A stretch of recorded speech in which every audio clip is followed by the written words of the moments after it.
Salutations cordiales à toutes et à tous et welcome, bienvenue à ce tout autre numéro de votre émission Les Arts, c'est magazine qui vous permet de découvrir l'art dans toutes ses facettes. Et aujourd'hui, nous allons parcourir l'univers, bien sûr, de la peinture avec un artiste peintre pétri des talents, lui qui est également un artiste hyper réaliste à travers ses portraits. Il a comme terme de prédilection le valeur, bien sûr, de la femme dans la société. Nous allons le découvrir entièrement à travers notre rubrique dénommée Portrait. Et oui, bien sûr, c'est les profils d'artistes Aldi Mukuna.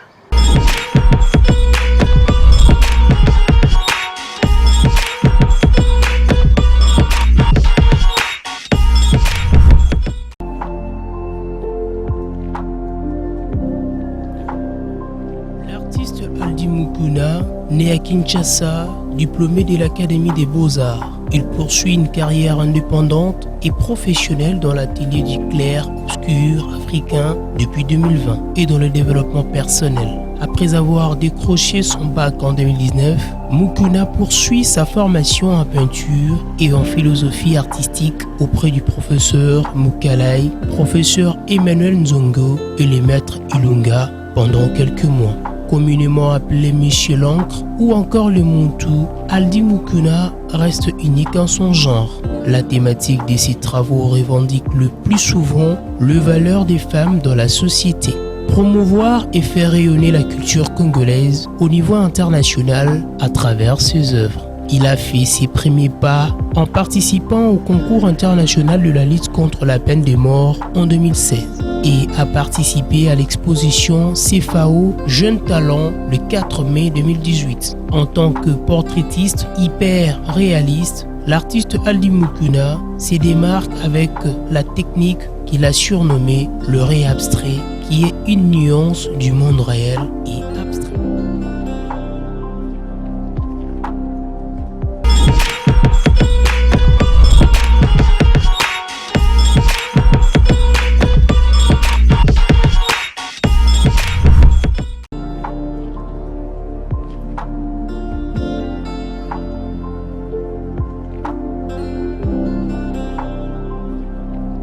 Salut Aldi. Salut.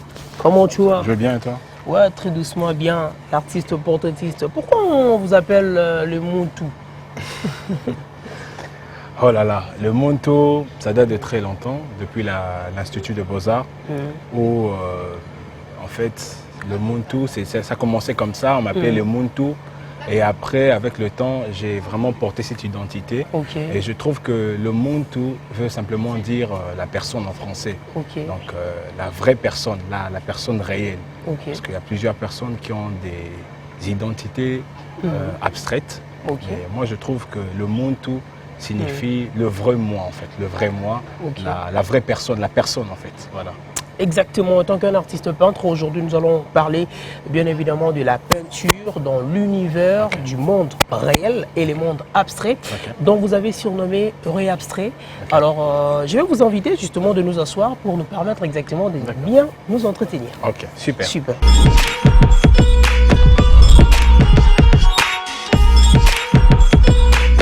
Allez, nous allons parler de la peinture dans l'univers du réel et l'abstrait by Aldi Mukuna, qui est notre invité du jour.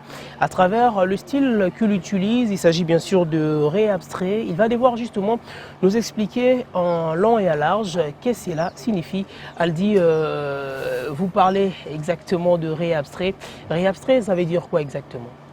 En fait, le réabstrait, c'est tout un style, c'est toute une technique que j'ai moi-même créée au fil du temps. Alors je trouve que c'est pour moi un mélange du monde réel et du monde abstrait.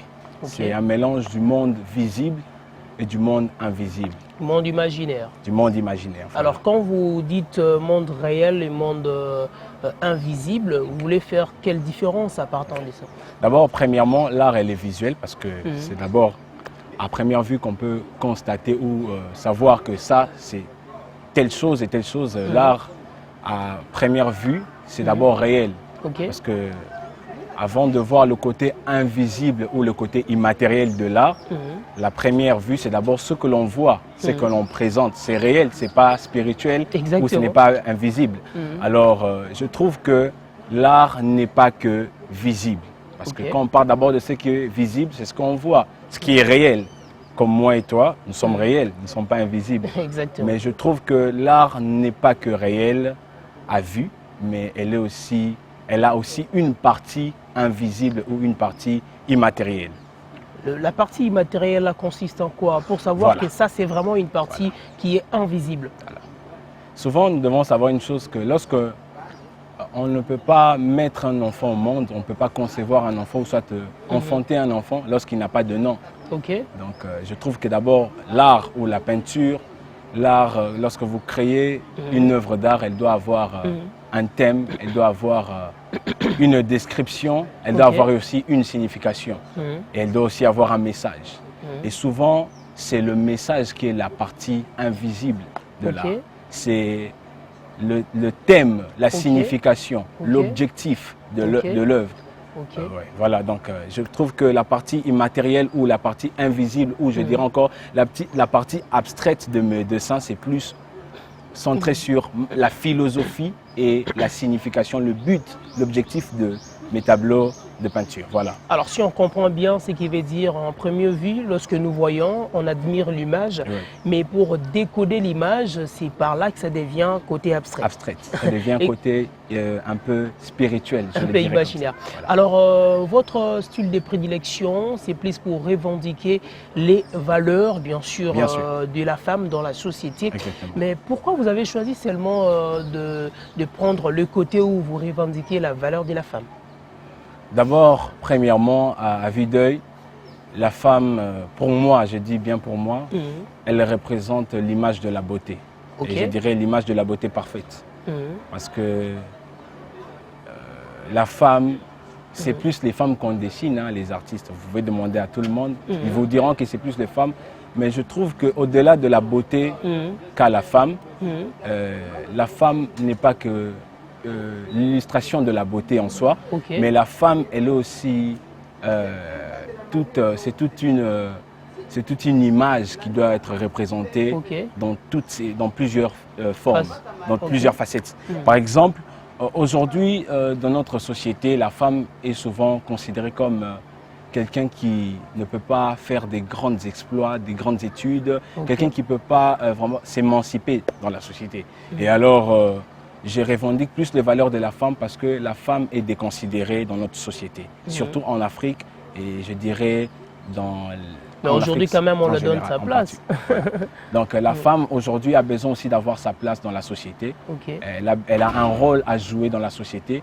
Elle doit être considérée à sa juste valeur.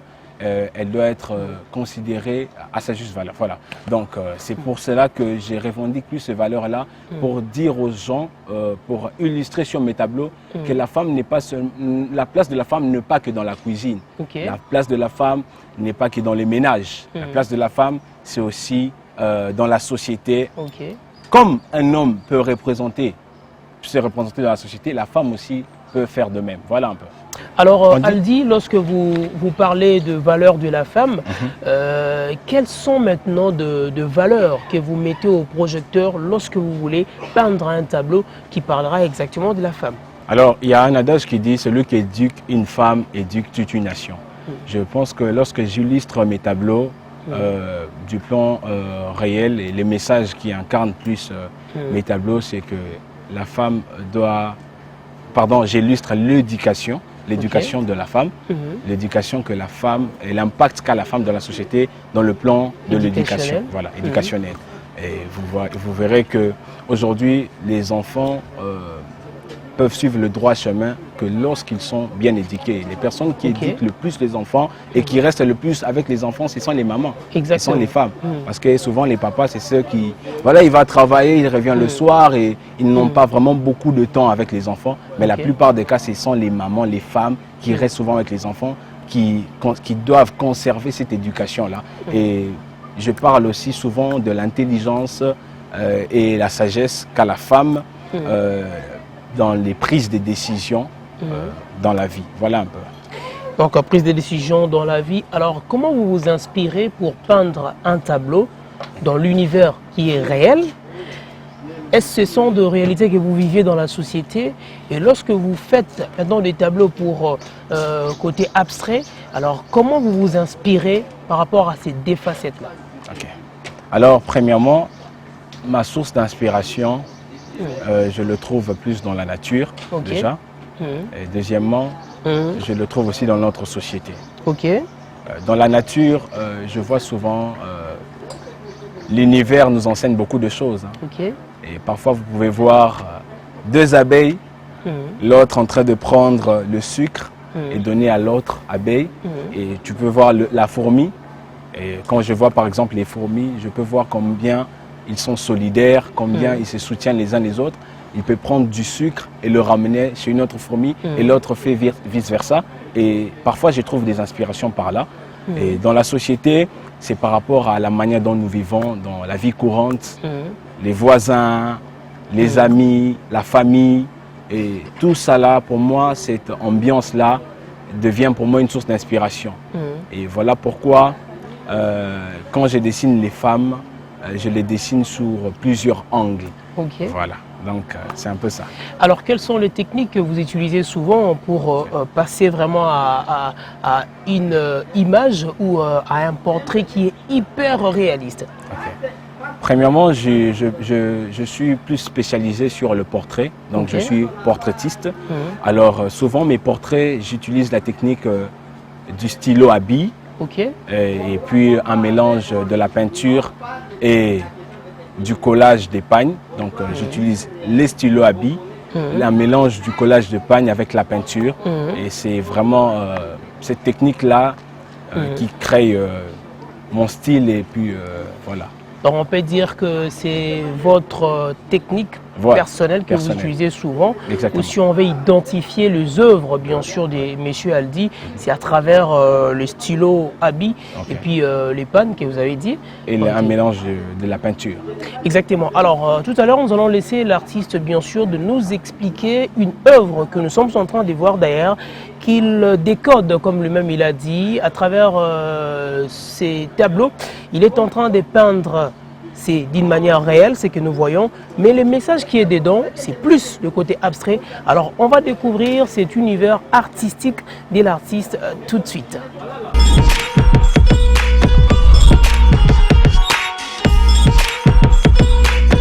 Alors, ce chef-d'œuvre s'intitule d'abord, premièrement, Un rêve. Pourquoi un rêve? Parce que c'est le rêve d'une jeune femme. C'est une jeune femme qui est en train de rêver un jour d'atteindre l'âge adulte et de vieillir un jour. Alors déjà la technique, premièrement j'ai utilisé la peinture, il y a l'illustration de la peinture, il y a de la peinture là. Et ici il y a les stylos à billes, donc c'est un portrait d'une jeune femme avec les stylos à billes. Et là j'ai tout autour d'ici il y a Angélique Kidjo, c'est fait avec le pagne. Et là, il y a aussi les pannes qui entourent le dessin et l'image. Donc, en résumé, ce dessin parle du rêve de cette jeune femme qui un jour rêve de devenir une femme dans la société, rêve de réussir sa vie, elle rêve un jour d'être couronnée. Alors, de l'autre côté, nous avons cette maman, je l'appelle Angélique Kidjo, tout le monde peut apercevoir l'image. Alors, Angélique Kidjo, c'est l'une des femmes influentes en Afrique, déjà. C'est quelqu'un qui a vraiment réussi dans le domaine de la musique. Et elle est devenue pour elle comme une source d'inspiration. Et elle se demande un jour, est-ce que j'y arriverai? Est-ce que je vais un jour atteindre aussi, réussir ma vie? réussir à réussir mes rêves. Et elle voit Angélique Kidjo qui est en train de rire pendant qu'elle est en train de sourire. Pourquoi elle sourit? Parce qu'elle est encore en train de se poser des questions. Elle s'est dit peut-être, est-ce qu'un jour atteindrai-je aussi ce sommet? Est-ce qu'un jour je réussirai aussi? Est-ce qu'un jour je vais aussi devenir une marque, déposer une marque auquel tout le monde va peut-être s'inspirer? Est-ce qu'un jour je deviendrai aussi une source d'inspiration? Et c'est alors qu'elle est en train de méditer dans son âme, elle est en train de méditer dans ses pensées et elle est en train de réfléchir comment faire pour atteindre cette gloire-là, pour atteindre cette victoire-là. Voilà pourquoi j'ai entouré ce dessin des pagnes. Et ces pagnes est fait avec différents types de motifs et de couleurs différentes qui illustrent le parcours. Donc ces pagnes ici illustrent le parcours.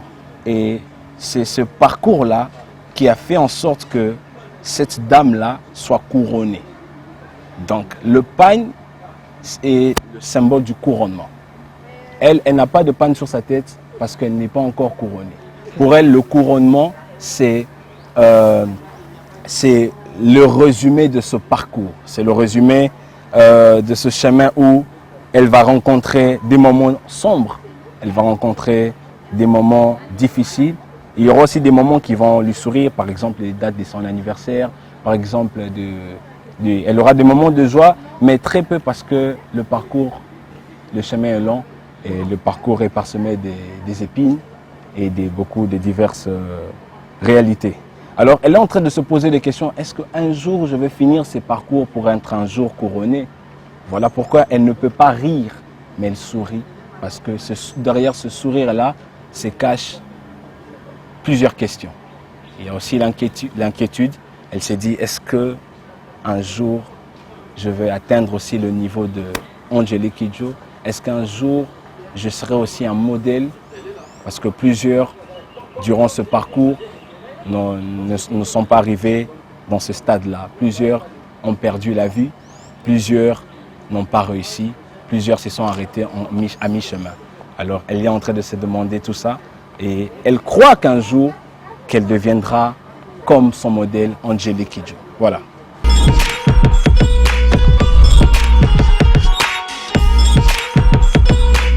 On a compris exactement ce que cela signifie, ces fameux tableau, si on peut l'appeler ainsi, à travers cette image, le portrait d'une femme qui rêvait justement de devenir quelqu'un dans la vie, mais avant d'y arriver, il faut toujours un parcours et ces parcours, il y a trop d'embûches.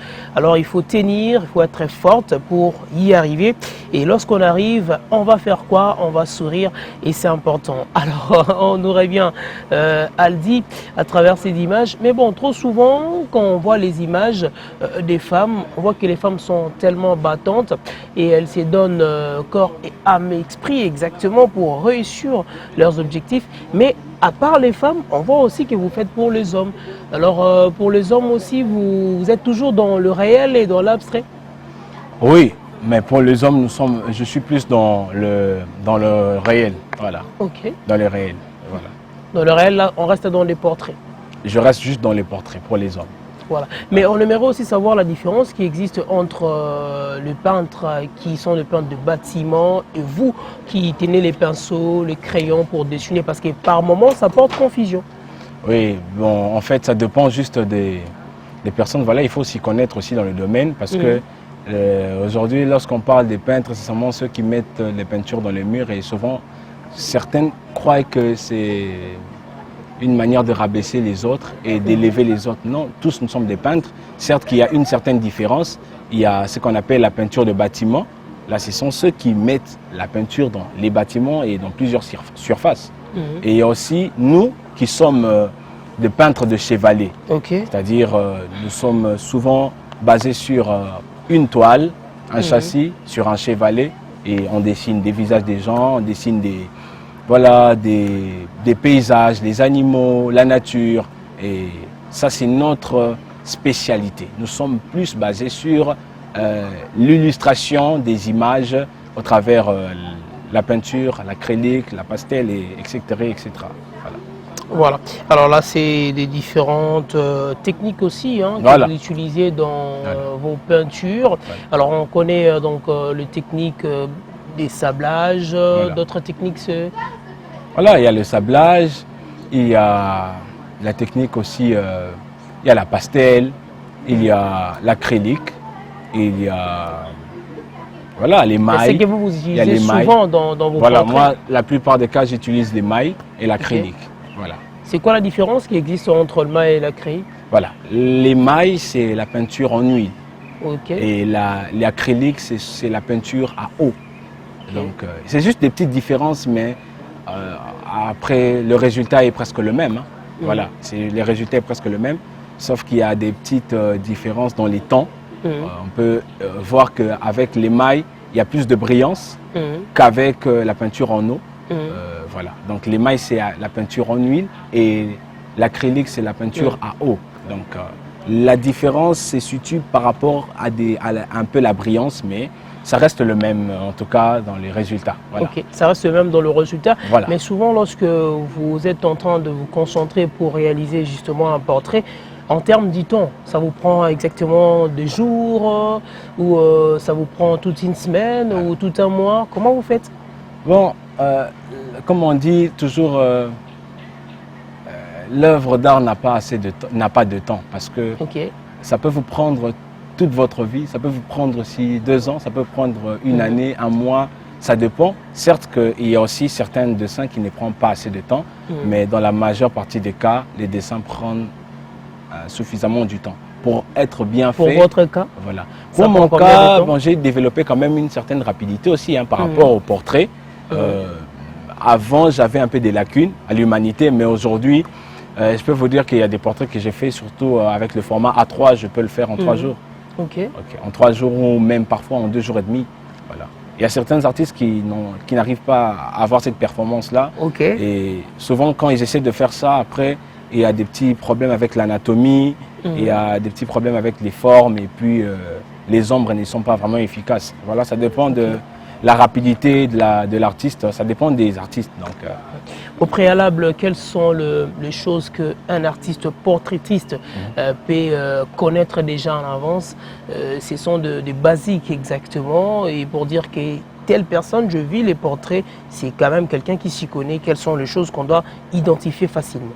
Voilà. Premièrement, il y a d'abord l'esquisse. Il faudrait d'abord avoir une certaine manière de bien faire l'esquisse. L'esquisse, c'est d'abord, vous voyez, vous essayez un peu de donner déjà un peu la forme. Et deuxièmement, il est aussi recommandé aux artistes de faire souvent les échelles. Donc faire quand même une échelle pour avoir des précisions dans toutes les formes, avoir vraiment les précisions. Si vous avez une rapidité de faire ça, déjà quand vous avez réussi votre échelle, je crois que la seule chose qui reste, c'est maintenant les ombres et les petits détails. Mais quand vous avez déjà ces 3 parties-là, vous avez réussi votre esquisse, vous avez votre échelle, et puis voilà. L'échelle, vous n'avez pas besoin d'une latte seulement, vous pouvez le faire avec la main, à main levée, ça dépend. Et juste aussi, vous avez réussi vos 3 parties-là. Premièrement, l'esquisse, vous avez l'échelle, et puis les ombres et les petits détails. Les 3 parties-là, c'est bon, le portrait peut être déjà réussi. Voilà.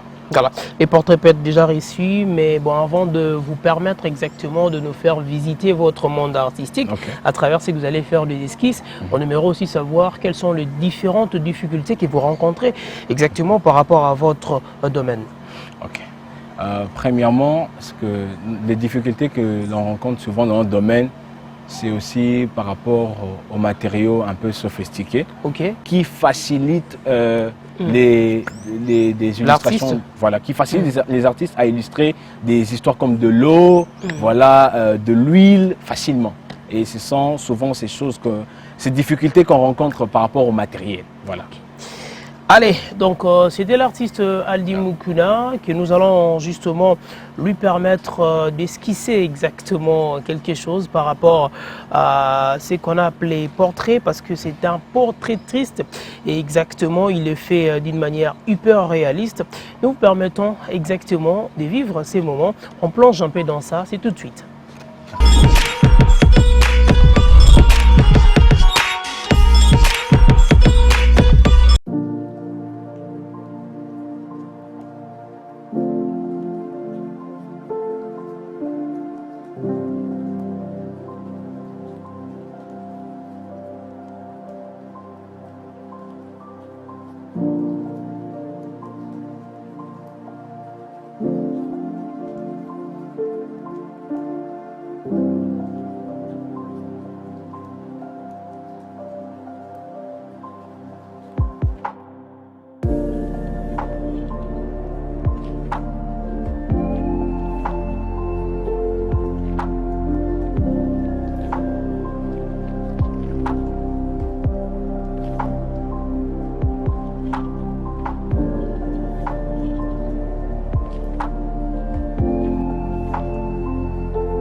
Ça, c'est une femme qui pleure et devant elle, il y a un masque souriant.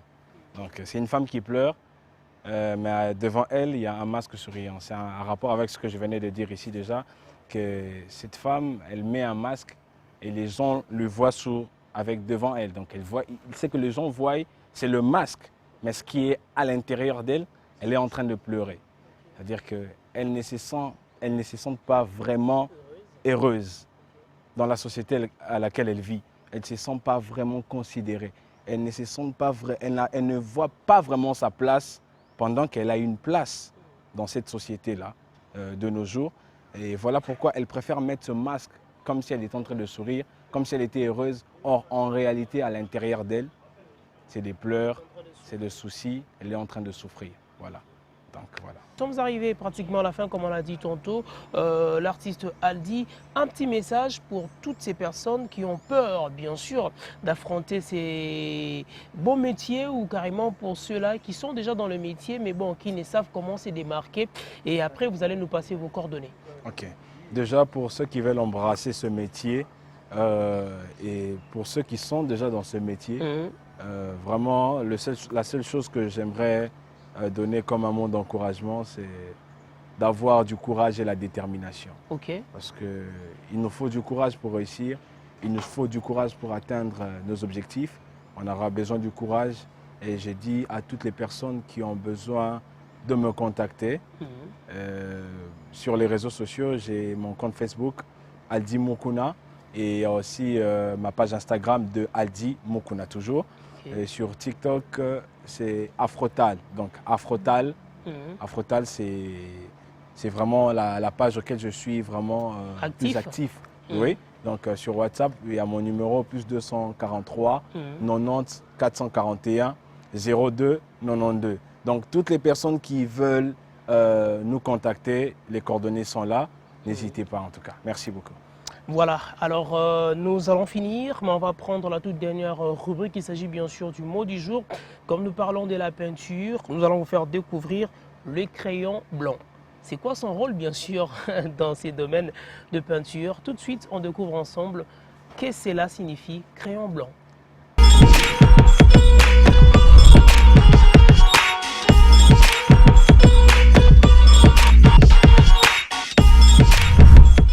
Le crayon blanc, il permet de faire des dégradés et des nuances. Si les crayons sont gras, on peut mélanger les pigments pour obtenir des couleurs plus nuancées. Sur les crayons plus secs, le blanc peut servir à illustrer le reflet sur des objets. Le crayon blanc multi-usage permet d'éclaircir les muqueuses parfois rouges, des yeux clairs et apporter de l'éclat au regard. Il est également idéal pour agrandir le regard. Une méthode ultra facile à mettre en place. Il suffit d'appliquer les blancs au coin de l'œil et de stopper la couleur vers les paupières. On obtient une luminosité sans pareil, le regard est plus vibrant, plus ouvert.